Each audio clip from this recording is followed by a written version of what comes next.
What if your flight's pilot was using dangerous drugs? Passengers on Alaska Airlines Flight 2059 faced this terrifying reality in October 2023. Join us on Shadows of History as we investigate how the situation nearly became a disaster and was averted just in time. Petter. Inside the cockpit of this aircraft, a struggle is taking place as the pilots desperately try to fight off a man attempting to turn off the aircraft's engines. Man 1. What occurred? Man 2. He attempted to shut down the engines. However, the story that led up to this terrifying ordeal is far more complex than you might think, and its ramifications should be felt throughout the aviation industry. I'm not fine, man. I need to wake up. Today I'll tell you about a crime and a tragedy. This story highlights a broken system that will lead to more tragedies unless fixed quickly. A quick warning. This story contains references to mental health issues, and I'll include links to some useful resources in the description below. A normal day? It all happened on a cloudy afternoon, October 22nd, 2023. At Everett Payne Field in Washington, United States, 2 Horizon Air pilots were preparing for a flight to San Francisco International Airport. Autumn had finally arrived, with the last few leaves still clinging to the tree branches. Still, the winds were calm on this particular day, and the temperature hovered around 53 degrees Fahrenheit, or 12 degrees Celsius, making it an ideal day to fly. The 2 pilots were going through their cockpit preparations as if it were any other day while their 3 cabin crew members were preparing the cabin, all unaware that this day would be anything but normal. The passengers who had booked the flight were preparing to board the Embraer 175 waiting for them outside. This 76-seat plane was full on this day, as usual for this route. As the rest of the passengers boarded, a 44-year-old man wearing a dark sweater and suit pants approached the gate crew. He showed them his Alaska Airlines pilot badge and politely requested a jump seat in San Francisco. The badge indicated that he was a Boeing 737 captain for Alaska Airlines, and because Horizon Air is a wholly owned subsidiary of Alaska Airlines, this type of request was entirely routine. Many airline pilots in the United States are based elsewhere, so the entire industry depends on the ability to hitch a free ride to and from the pilot's home bases. Without that ability, the industry would immediately come to a screeching halt. These jump seat flights are no longer done, as depicted in the film Catch Me If You Can. The FAA has strict procedures for when and how a person is accepted on board, which include applying through an online system known as the Cockpit Access Security System, or KS, and then, of course, asking the operating pilots for permission before boarding the flight. The pilot followed all of these protocols. He returned from a gathering of friends outside Seattle to remember his best friend, who had died a few years ago. It had been a tragic affair that had deeply affected him, and all he wanted to do now was return home to his wife and children, who were waiting for him. Before boarding the flight, he texted his wife, "I just want to hold you." Because the flight was full, he could only sit on the back jump seat with the flight attendants or in the cockpit. As any pilot would, he chose to sit in the cockpit to chit-chat with his colleagues. There was a slight delay during boarding, so the flight, scheduled to depart at 17:25 local time, began pushing about 5 minutes after schedule. The pre-flight procedures went very smoothly once the Embraer began to move away from its stand. At 17:43, the aircraft took off normally from runway 34 left and began a left turn to the south. After the sterile phase of the flight, the 3 pilots began comparing the differences between the aircraft types they were flying, which is a common conversation between pilots. The aircraft was acting normally, and everything else was going as planned. But the 2 operating pilots didn't realize that darkness was growing in the mind of their jump-seating colleague, a darkness that would soon manifest itself. They were flying an Embraer 175, a fantastic little airliner with a modern cockpit and onboard systems. 2 General Electric CF-34 turbofan engines power it, and some of their internal systems, particularly the fire suppression system, will play an important role in this story. Most modern aircraft have multiple fire detection and suppression systems, covering everything from lavatories and cargo holds to engines and auxiliary power units.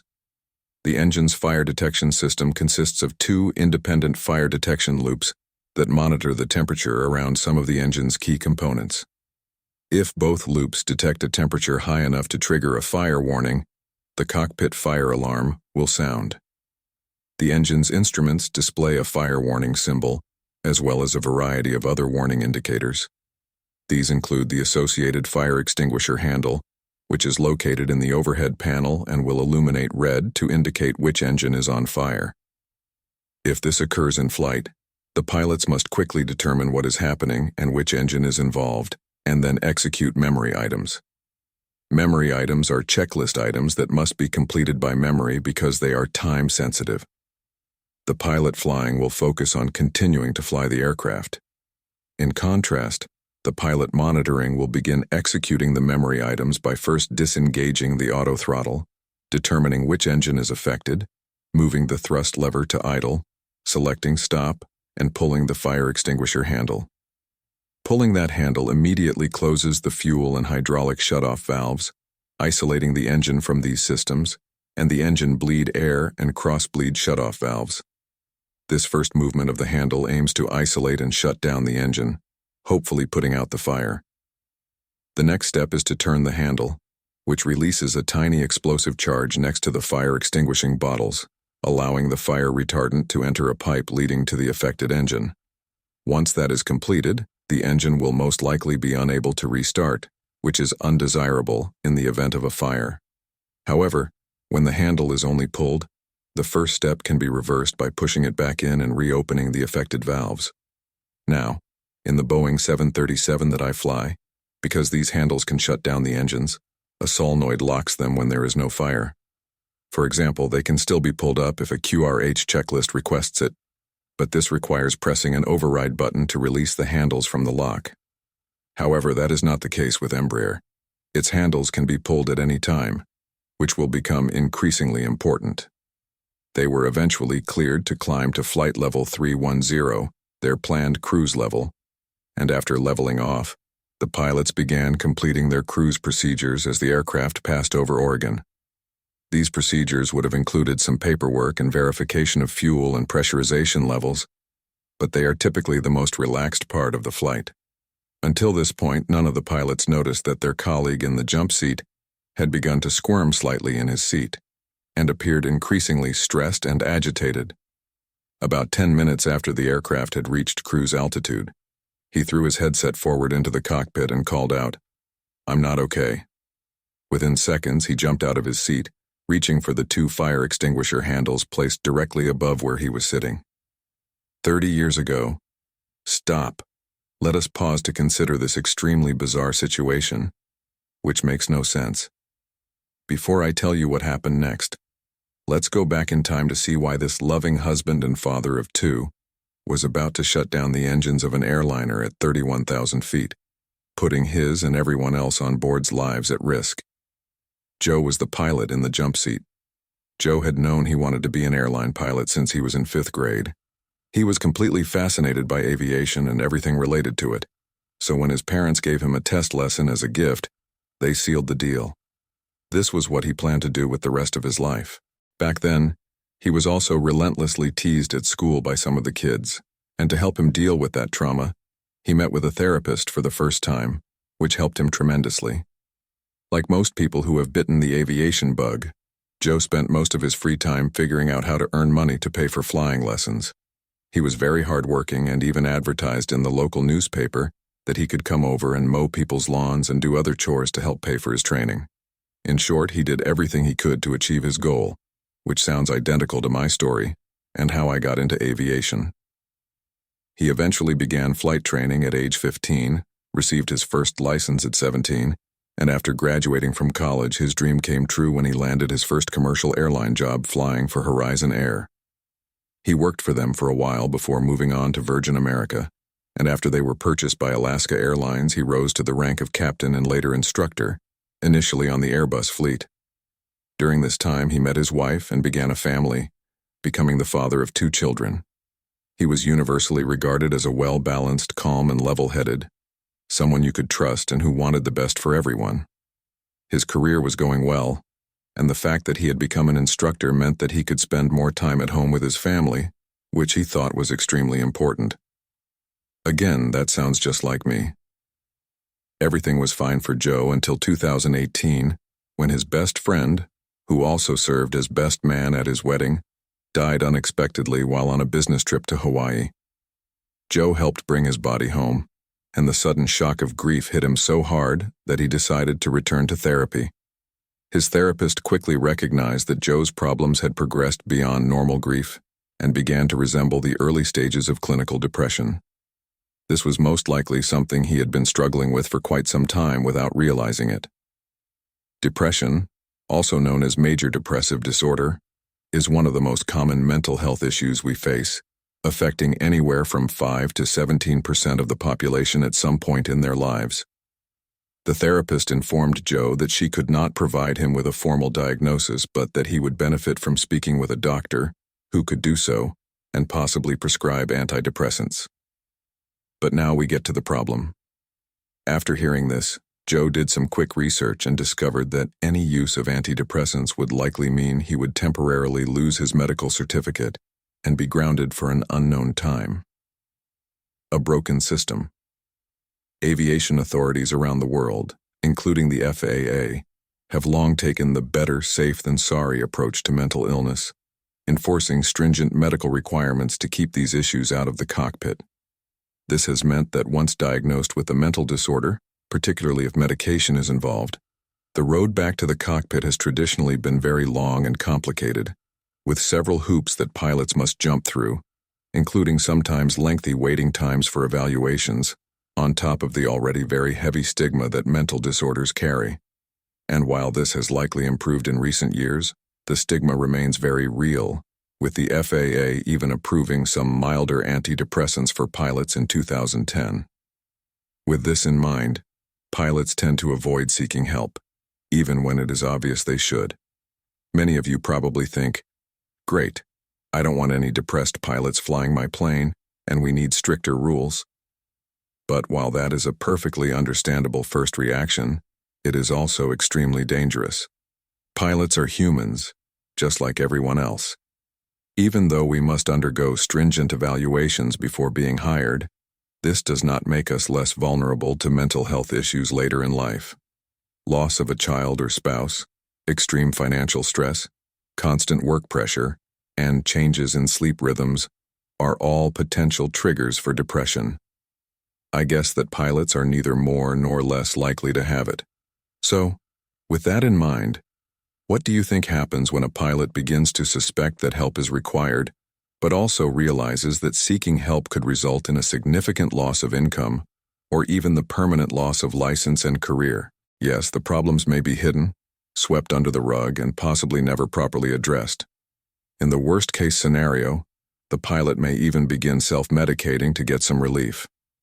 And the stricter the rules become, the more these problems will be driven underground, which means that more pilots with easily treatable initial issues may not receive the assistance they require, leading to even worse future symptoms. As a result, the focus now shifts to how aviation authorities will handle this issue in the future. To make matters any better, they must persuade the pilots that they can and should seek assistance when necessary, and that there is a true and credible path back to the cockpit if they do. Of course, there will be psychological issues that are deemed so severe that they are completely incompatible with the pilot job. Still, they are in the vast minority, and the only way to find those individuals is for pilots to trust the system enough to seek help in the first place. The first officer who flew Germanwings Flight 9525 into a mountain in France in 2015 was diagnosed with depression early in his career, and was then allowed back with a clear restriction on his certificate stating that, if the depression returned, he would permanently lose his medical license. If you receive a restriction like that on your license, do you think you would ever officially seek help again, or would you try to conceal it? Now, there are many more details in that story that I may cover in a separate video, but my message is clear. Stricter rules do not address the core issue here. Destigmatizing mental health issues and developing effective peer support programs, such as American Airlines Project Wingman, should, in my opinion, be implemented in all airlines. Furthermore, Working contracts must allow pilots to recover properly while still receiving a living wage before returning to the cockpit, which is not always the case. The rest of this story should demonstrate why these points are so important. A chain of disasters. You see, Joe, after being scared off by his research into what might happen if he took medication, decided not to see a doctor and instead to try more intensive therapy. He also used alcohol to self-medicate when he had a few days off, but never while flying. He was very careful with anything related to his job and always followed all the rules and regulations. His medical certificate remained valid throughout his difficulties, with no evidence of any problems his friends or colleagues discovered. His wife had tried to persuade him to see a doctor for help after he had confided in her, but he had then explained that he did not want to jeopardize their livelihood or his dream by doing so. Instead, he just soldiered on, and in the year leading up to the incident, his workload steadily increased due to the increase in passenger travel following the pandemic, as well as the fact that he had to switch to the Boeing fleet, which required a new type rating course that kept him away from his family for the majority of the summer. He was also appointed as the safety representative at the San Francisco base to increase overall safety awareness among crews and encourage them to file more safety reports. At the end of October, he made the fateful trip up to Washington State with a group of friends for a memorial gathering for his best friend, which they had begun the previous year and hoped would become a tradition. During a Friday night out with friends, someone suggested that they try psychedelic mushrooms. Joe was hesitant because he was aware of the rules governing drug use. He would normally avoid secondhand marijuana smoke because it could show up in random drug tests administered by airlines, and he never used medication if he could avoid it. However, his friends convinced him that the mushrooms were completely safe and would not show up in any drug tests. Furthermore, he wasn't scheduled to fly for another 6 days, and the mushroom's effect would only last a few hours, so this shouldn't be a problem. With all of this in mind and his general state of grief and sadness, he decided to try a few mushrooms, which was, of course, a major lapse in judgment. The active ingredients in psychedelic mushrooms, primarily psilocybin and psilocin, have recently shown outstanding promise in clinical trials for treating, among other things, depression. However, during the same trials, some troubling signs have emerged. Those stem primarily from the fact that, while very small controlled amounts of these substances may be beneficial to some, they may also cause full-blown psychotic episodes in people with certain pre-existing psychological conditions. Now, I'd like to make it clear that any type of uncontrolled drug use, regardless of the advice of a medical professional or the knowledge of your aeromedical examiner, is completely incompatible with flying. It makes no difference whether they appear in a drug screening. Bad trip. Joe began to feel uneasy shortly after eating the mushroom. He suspected that his friends were talking about him behind his back, that he was in danger, and that he couldn't trust them. He spent the entire night in a state of paranoia, unable to sleep at all, and became increasingly convinced that he was trapped in a bad dream from which he couldn't wake up. His mind kept replaying horrifying memories from his childhood, and he had a strong sense that his wife and children were in danger, and that he needed to return home. He later described the sensation as going through purgatory, a living hell. Saturday passed with no improvement in his condition, and he spent another agonizing night before Sunday unable to sleep. He was in this state when his friends drove him to the airport on Sunday afternoon for his return flight to San Francisco. During the car ride, he couldn't make sense of the GPS or how the car was moving, and when he arrived at the airport, he felt that the gate personnel weren't following procedures and that the passenger boarding was all wrong and made no sense, like a fever nightmare. On the outside, everything seemed fine, but inside, he was screaming to wake up. When he finally boarded the plane and sat in the cockpit, he spoke with his colleagues but still felt that something was wrong. He felt he had met one of the pilots before, but he couldn't remember where, and he began to wonder if these two were pilots. Following takeoff, he found the reactions to the aircraft encountering some light turbulence perplexing, and his sense of being in a nightmare grew stronger and stronger until he decided to force himself to wake up. And what usually causes you to wake up from a nightmare? When Joe threw his headset across the cockpit and began talking about not feeling well, the two pilots were alerted that something was very wrong. They turned back just in time to see Joe reach for the fire extinguisher handles and pull them out. This immediately turned off the fuel and hydraulics to both engines, but there was still enough fuel in the lines to keep the engines running for a few seconds, preventing them from flaming out. We don't know if the captain or first officer reacted first, but one of them charged at Joe, grabbing his wrist and pushing the two handles back in. This restored fuel flow to the engines, resolving the immediate threat. But Joe, still determined to awaken from this escalating nightmare, struggled for about 30 seconds to reach the handles again before being temporarily pulled back into reality, standing up and exiting the cockpit. The incident took about 90 seconds, and as soon as Joe left, the pilots secured the flight deck door and reported what had happened to air traffic control. When a hijacking attempt or any other disruptive passenger event endangers the aircraft or someone on board, the severity is graded on a scale of 1 to 4, with 4 indicating the most serious breach of the cockpit. So, the pilots reported this to the controller, along with a request to immediately divert to Portland and have law enforcement waiting for them when they arrived. But this ordeal was far from over, particularly for Joe. As he exited the cockpit, he walked down the middle aisle looking at all of the families sitting there, blissfully unaware of what had just occurred in the cockpit. He recalled all the times he had traveled with his own family, and the feeling that everything was a negative dream returned. But before completely giving in, he turned over and told the flight attendant, "You need to cuff me right now, or this is going to be bad." The flight attendant did as instructed and cuffed his hands with a flex cuff on board, but she did so with his hands in front of him, so he could still move and use his hands slightly. Remember, he was not aggressive, and this must have been a very confusing situation for the cabin crew, who had yet to be briefed on what had happened in the cockpit. As he sat in the back crew jump seat, Joe quickly grabbed a full jug of coffee from the machine and began drinking straight from it, clearly still trying to wake up from this nightmare that was not getting any better. The cabin crew handled this very professionally. They took the pot of coffee away, then attempted to talk to him and calm him down as the plane descended towards Portland. The pilots issued a public announcement to the passengers, first explaining that they had to divert due to an emergency, and then clarifying that it was a medical emergency, which it was.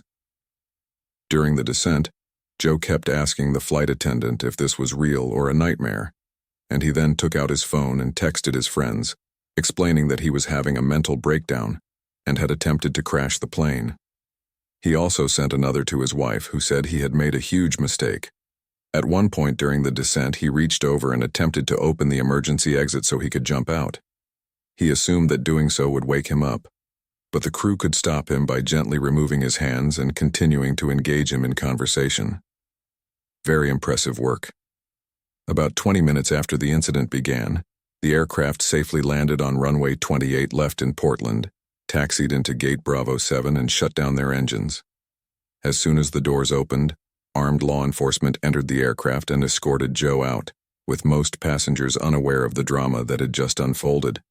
Even at this point, Joe was unconvinced that what he was experiencing was real, so he questioned the police.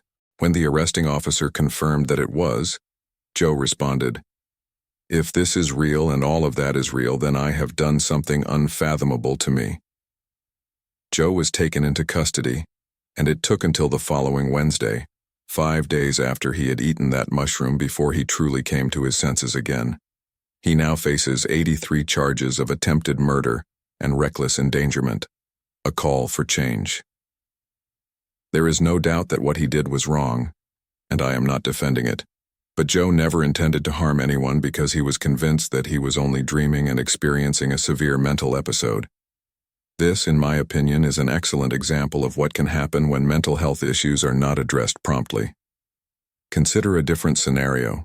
When he noticed the onset of early depression, he immediately contacted a doctor, and the fear of losing his job as a result never crossed his mind. Do you think this would have occurred at the time?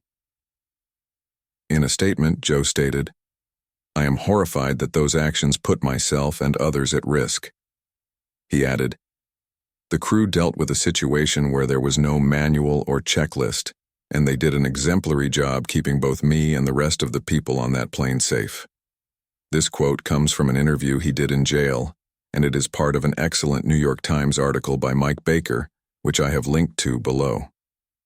Joe promised to be as open as possible about what happened in that interview so we could learn from this terrible experience. He will most likely never see the inside of a cockpit again.